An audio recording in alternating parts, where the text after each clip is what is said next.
మీ ఎలాంటి వ్యాపార ప్రకటనలకైనా వెంటనే మా ఛానల్ సంప్రదించండి. ప్రస్తుతం మనతో పాటు సుప్రసిద్ధ జ్యోతిష్య వాస్తు పండితులు బ్రహ్మశ్రీ డాక్టర్ నాయకంటి మల్లికార్జున శర్మ గారు ఉన్నారు. జనవరి మాసం కన్యా రాశి వారి పరిస్థితి ఏ విధంగా ఉండబోతుందో గురుగారిని అడిగి తెలుసుకుందాం. నమస్కారం గురుగారు. నమస్కారం అండి. గురుగారు, 2026 జనవరి మాసం కన్యా రాశి వారి పరిస్థితి ఏ విధంగా ఉండబోతుంది, ఎలాంటి జాగ్రత్తలు తీసుకోవాలి? ఓం శ్రీ గురుభ్యో నమః. ఓం శ్రీ మాత్రే నమః. కన్యా రాశి వాళ్ళ యొక్క ఫలితాలు. జనవరి నెలలో చాతుర్గ్రహ కూటమి ధనస్సు రాశిలో మకర రాశిలో సంచారం అనేది జరిగింది. అంటే ధనస్సు రాశిలో మకర రాశిలో సంచారం జరగటం వల్ల ఎలాంటి ఫలితాలు ఉండబోతున్నాయి, అలానే శని మీనరాశిలోను, గురువు మిథున రాశిలో వక్రగతిలోను, అలానే రాహు కుంభరాశిలోను, కేతు సింహరాశిలో సంచారం చేయటం జరుగుతుంది. ఇక్కడ ఆ సంచారంతో పాటు ప్రత్యేకంగా రవి, బుధ, శుక్ర, కుజులు ధనస్సులోను మకర రాశిలోను సంచారం చేయడం జరుగుతుంది. ధనస్సు ఒకటి, మకరం ఒకటి.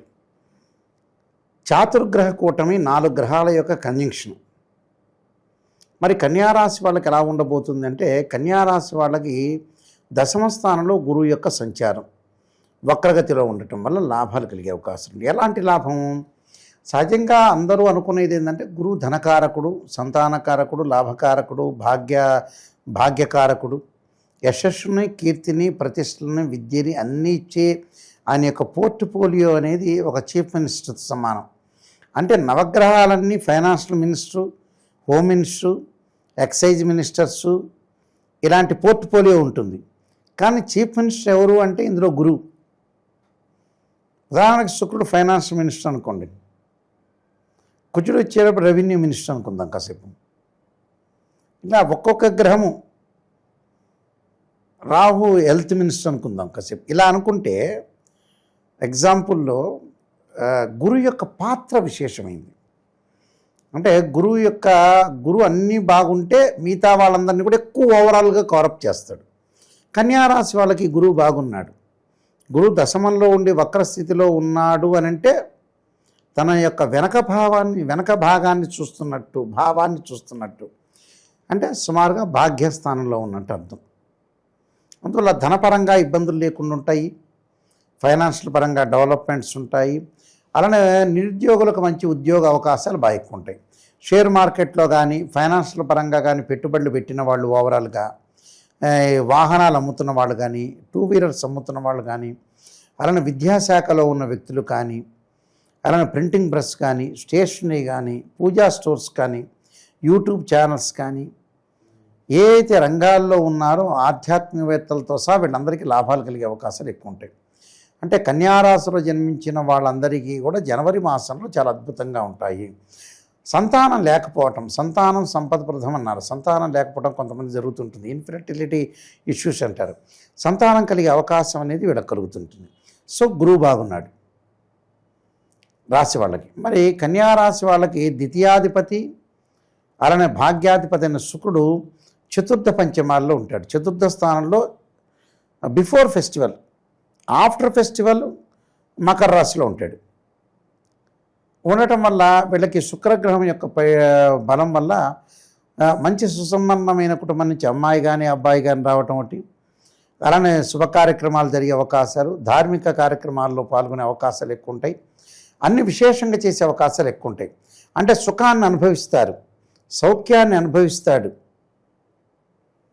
చాలామంది కూడా సుఖాన్ని అనుభవించటం అంటే ఏమిటో తెలియని వాళ్ళు కూడా చాలామంది ఉన్నారు. ఈ కాలంలో సుఖం అనుభవించడం, మందు తాగటం అనేది ఎక్కువ ఉంటుంది. అది కాదు, సుఖాన్ని అనుభవించటం అంటే ఏంటంటే తన ఆత్మీయులతోటి, తన బంధువులతోటి ప్రేమను పంచుకోవటం. ఇంకా ఎక్కువ ఏమిటి అని అంటే పిల్లలతో గడపటం. అంటే చిన్న పిల్లలు ప్లస్ వాళ్ళ చిన్న పిల్లలనే కాదు, ఎంత తండ్రికి 60 ఏళ్ల కొడుకున్నా వాడు చిన్నవాడే, 60 ఏళ్ల కూతురున్నా తల్లికి చిన్న కూతురే, చిన్నమ్మాయితోనే సమానం. ఆ ప్రేమ అనేది, లవ్ అట్రాక్షన్ అనేది ఎక్కడొస్తుందంటే పిల్లల దగ్గరే వస్తుంది. పిల్లల కంటే మించిన శక్తి ప్రపంచంలో లేదు. అసలు మనిషి పుట్టించడానికి కారణం, మనిషి ఇంటర్ కోర్సులో పాల్గొనడానికి కారణం, డబ్బు సంపాదించడానికి కారణమే పిల్లలు. పిల్లలతో ఆనందంగా ఉండాలి. అందువల్లే తొందరగా పెళ్లి చేసుకునేవాళ్ళు పాత రోజుల్లో. 22 ఏళ్ళకి 21 పెళ్లి చేసుకుంటే 53 ఏళ్ళ కొడుకు ఉండేవాడు. ఇప్పుడు 40 ఏళ్ళకు పెళ్లి చేసుకుంటే ఆ 50 ఏళ్ళకి వాడు వెళ్ళిపోతున్నాడు చూడకుండా. పిల్లని కూడా చూడకుండా వెళ్ళిపోతున్నారు.